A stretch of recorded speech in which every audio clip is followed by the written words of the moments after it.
Councillor from 2018 to 2021. He has been representing Abbotsford South as an MLA since 2020. He is the government accountability and an emerging issue critic. Before venturing into the realm of politics, Bruce Banman had a successful career as a chiropractor and is a small business owner. Welcome. Yay! Good morning. Hello and ni hao. So I am Bruce Banman, and I want to tell you that in my own riding, BC Housing is trying to do the exact same thing as they're doing here. And you know what they did is they want to put one of these homes right across the street from a middle school. Do you think drugs belong right across the street from a middle school? No! No. Do you think drugs belong in your neighborhoods? No! Neither do we, and neither does the Conservative Party of British Columbia. You know what? David Eby, this is a failed experiment. It does not work. This decriminalization of drugs, even David Eby has admitted that it is a 100% failure. We need to stop this. Yes. But more, don't we? Do we need to stop it? Yes! And we need to listen to residents. Yes! 13,000 people, I understand, have signed a petition for the one on Imperial Street, and I believe it's 3,500 and growing for the one that's right behind me on Gilmore. So we need to end this insanity that this NDP government does, where they force their will on good, hard-working British Columbians who know better. Yes! It's especially important to those of Chinese descent, because in the 1800s there was 2 opium wars. 2 of them. You know what happens with drugs when they take over a society. You know the damage that it has done. There was 8 long years where they fought to get rid of drugs. So why does this government not listen to your wisdom? Why do they not listen to the history that you have? It is because David Eby is a protester who became the premier. And he doesn't believe in democracy. He believes in pushing his will onto communities that do not want it. Well, I'll tell you what, the Conservative Party of British Columbia, if we're elected, we're going to put an end to that, and we're going to start listening to the public again. Yeah! So I want to thank you all for coming here, because this is ground roots support. This sends a message to the NDP that they better start listening. They better listen now, because we are going to be holding them to account, and you are holding them to account. And I want to thank each and every single one of you for coming out here in the rain to let them know you will not put up with this. That you want your cities to be able to have the right to say no to these kinds of projects. My city found out that it was supposed to be a seniors housing project. And then someone asked the question, is there a consumption room in the building? And the answer was yes. Well, consumption room is code for consuming drugs. No! So they said, oh, it's for seniors. No, it wasn't. It was exactly what you were trying to stop here. We need honesty. We need transparency. We need our governments to be honest with us again, and that has not been happening with David Eby and the NDP.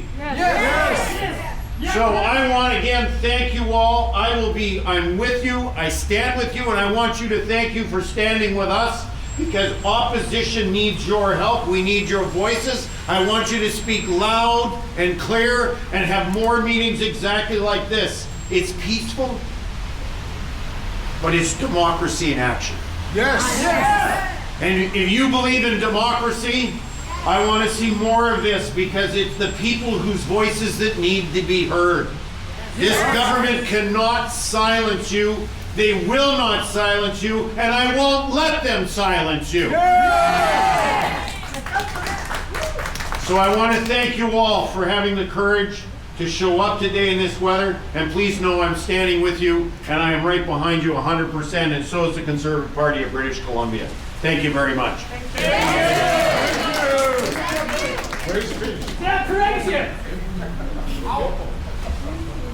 It's a great speech. Thank you very much for your strong support. Bruce Banman, MLA from Abbotsford.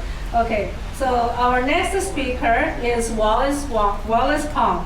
Wallace is the founder of We Vote. He helped to stop the South Surrey Supportive Housing and Complex Care Project.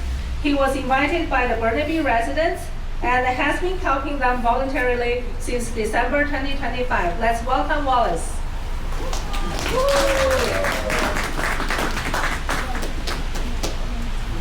Okay, today I want to ask a very simple question. Am I in Canada? A country that claims to be democracy, where government is supposed to stand with the people.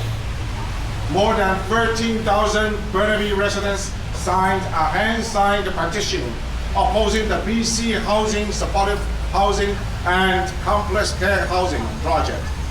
13,000 voices. And yet, considering the people, this project is still moving forward without considering the people's strong opposition. Recently, we are told that Burnaby City Council is sending the ball back to BC Housing. It appears that Burnaby Council is delaying the project and even it is facing a strong opposition from the neighborhoods. And to us, okay, it viewed as a deliberate political calculation. But let's be clear, the council has a legislative authority to stop the project right now. And with the authority comes with responsibility to the people who live here, pay taxes here, and ultimately own the city.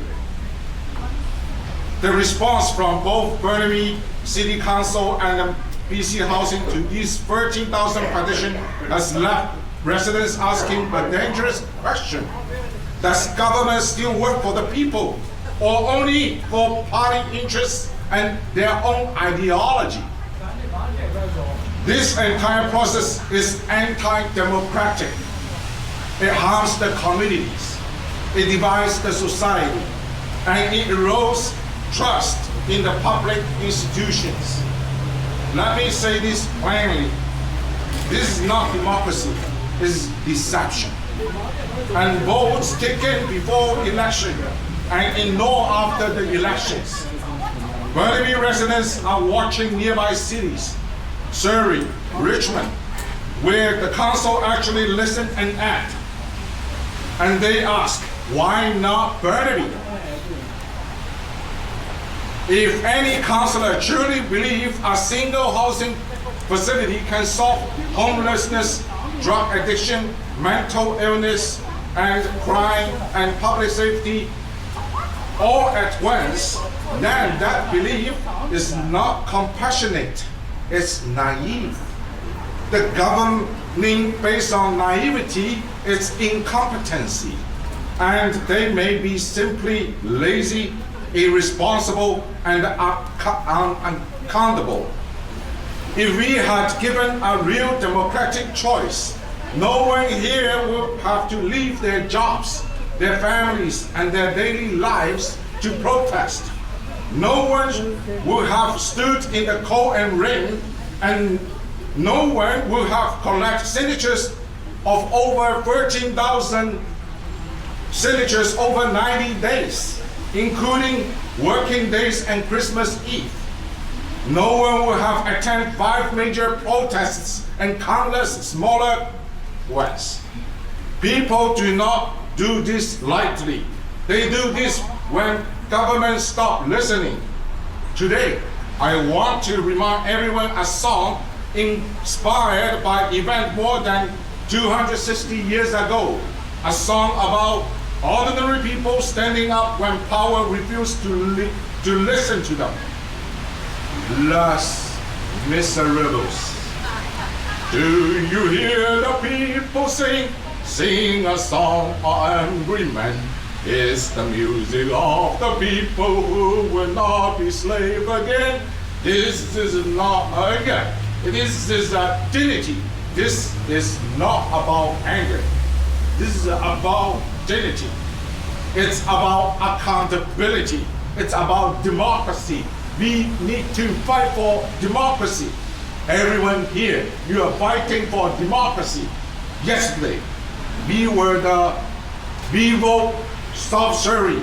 Today, we vote Burnaby. Tomorrow, we vote everywhere. Thank you. Thank you.